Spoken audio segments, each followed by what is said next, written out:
ಕೋಟೆ barrage sir. ಇನ್ನು ಮಳೆ ಕೂಡ ಹೋಗ್ತಾ ಇಲ್ವಾ ನೀರ್ ಆಚೆ? ಇನ್ನೇ ಇಲ್ಲ ಸರ್, ಇಲ್ಲ ತುಂಬೈತೆ ಸರ್ ಹತ್ತತ್ರಕ್ಕೆ ಆಲೇನೆ. ಯಾವ್ದು? ಅದೇ ಮಳೆಕೋಟೆ ಇದೆ ರೀ ಸರ್. ಇಲ್ಲಿ ಮಳೆಕೋಟೆ ತುಂಬಿದೆ. ಇಲ್ಲಿ ಸರ್, ಇಲ್ಲಿ ಕೋಟೆಯಿಂದ ಆಚೆ ಹೋಗ್ತಾ ಇಲ್ವಾ ಇನ್ನು ನೀರು? ಇನ್ನ ಆಚೆ ಹೋಗ್ತಾ ಇಲ್ಲ ಸರ್. ಹೌದಾ? ಹೌದು ಸರ್, ಈಗ ತೋರಿಸ್ತಾ ಇದ್ದೀವಿ ನೋಡಿ ಸರ್ ವಿಡಿಯೋದಲ್ಲಿ. ಸ್ವಲ್ಪ ಆಚೆ ಹೋಗಿಲ್ವಾ? ಇಲ್ಲ, ಸ್ವಲ್ಪ ಹೋಗಿದೆ ಸರ್, ನಿಂತಿದೆ ಹೋಗಿ. ಏನ್ ನನ್ ಮಗನ್ ಏನ್ ನೀರ್ ಕುಡಿತದಪ್ಪ ನಾನು. ಅದಕ್ಕೆ ಶೇಷಣ್ಣರು ಅದೇ ಅಲ್ಲಿ ಪ್ರೆಸ್ ಮೀಟ್ ಮಾಡಕ್ ಬಂದಿದ್ವಿ ಸರ್. ಅದೇ ಇದು ಪಂಜಿನ ಮೆರವಣಿಗೆ ಅದು, ಅದಕ್ಕೆ ಹಂಗೇನೆ ಬ್ಯಾರೇಜ್ ಹತ್ರನೂ ಬಂದೆ ಸರ್. ಒಳ್ಳೇದಾಯ್ತು. ನಾನು ಅದನ್ನೇ ಶೇಷನ್ ಫೋನ್ ಮಾಡಿದ್ದೆ ಈಗ. ಹೌದು ಸರ್, ನೀವು ಮಾತಾಡ್ತಿದ್ರೆ ಕೇಳಿಸ್ಕೊಂಡೆ ಸರ್, ಜೊತೆಗಿದ್ದೆ ನಾನು.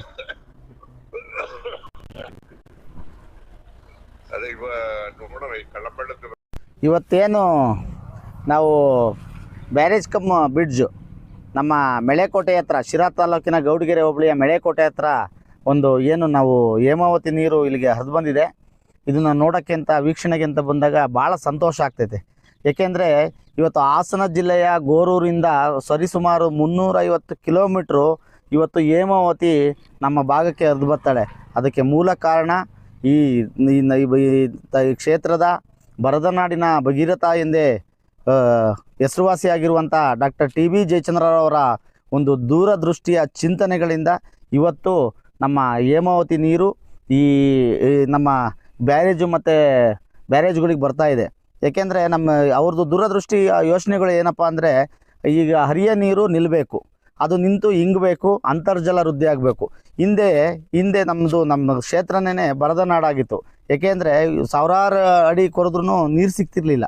ಇಂಥ ಈ ಟೈಮಲ್ಲಿ ಇವರು ಒಂದು ಏನು ದೂರದೃಷ್ಟಿ ಯೋಚನೆಗಳಿತ್ತು, ಆ ಯೋಚನೆಯಿಂದ ಇವತ್ತು ಅಂತರ್ಜಲ ವೃದ್ಧಿಯಾಗಿ ಇವತ್ತು 350, 400, 600 ಅಡಿಗೆಲ್ಲ ನೀರು ಸಿಗ್ತಾ ಇದೆ. ಈ ಭಾಗದ ನಾವು ಪುಣ್ಯವಂತರು. ಯಾಕೆಂದರೆ ಇವತ್ತು ಮಳೆ ಇಲ್ಲ, 6-7 ತಿಂಗಳಿಂದ ಮಳೆ ಇಲ್ಲ ಅಂದ್ರೂ ಇವತ್ತು ಸರಿಸುಮಾರು 42-43 ಕೆರೆಗಳು, ಸುಮಾರು ಒಂದು 40 ಬ್ಯಾರೇಜ್ಗಳು ಇವತ್ತು ನಾವು ನೀರು ನೋಡ್ತೀವಿ. ನಮಗೆ ಒಂಥರ ಆನಂದ ಆಗ್ತೈತೆ. ನಾವೆಲ್ಲೋ ಆ ಮಂಡ್ಯ ಮೈಸೂರು ಭಾಗದಲ್ಲಿ ಇದ್ದೀವೇನೋ ಅನ್ನೋ ಥರ ನಮಗೊಂದು ಫೀಲ್ ಆಗ್ತೈತೆ.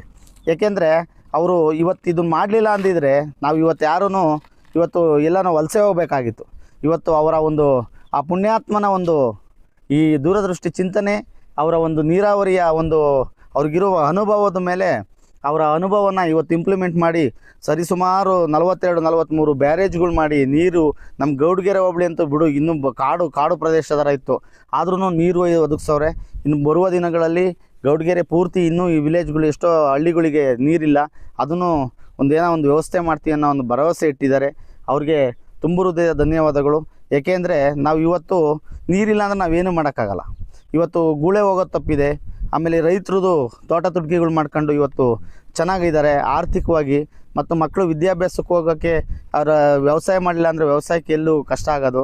ಇಂಥ ಪುಣ್ಯಾತ್ಮನ ನಾನು ಇವತ್ತು ಸ್ಮರಿಸ್ಬೇಕು ಅನ್ನಿಸ್ತಿದೆ. ಏಕೆಂದರೆ ಅವತ್ತು ನೀರಾವರಿ ಅಂದರೆ ಜಯಚಂದ್ರ ಅಂದರೆ ನೀರಾವರಿ. ಅವರ ಇಂಥ ಪುಣ್ಯದ ಕೆಲಸಕ್ಕೆ ನಮ್ಮ ಕ್ಷೇತ್ರದ ಜನತೆಯ ಪರವಾಗಿ ತುಂಬ ಹೃದಯದ ಅವ್ರಿಗೆ ಧನ್ಯವಾದಗಳನ್ನು ತಿಳಿಸುತ್ತೆ.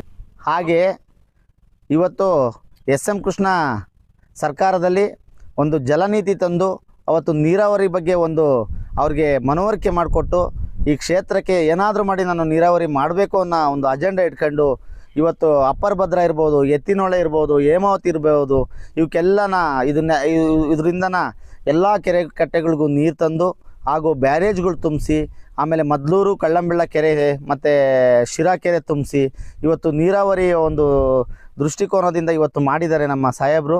ಅವರ ತ್ರಿವೇಣಿ ಸಂಗಮದ ಕನಸು ಇವತ್ತು ನನಸಾಗುತ್ತೆ ಅನ್ನೋ ನಮ್ಮ ಭಾವನೆಯಲ್ಲಿ ಬಂದಿದೆ.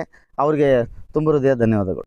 ಜೀನಿ ಪರಿಶುದ್ಧ ನೀರು, ಮದುವೆ ಸೇರಿದಂತೆ ಇತರೆ ಸಮಾರಂಭಗಳಿಗೆ ಹೋಲ್ಸೇಲ್ ದರದಲ್ಲಿ ಮಿನರಲ್ ವಾಟರ್ ಲಭ್ಯ.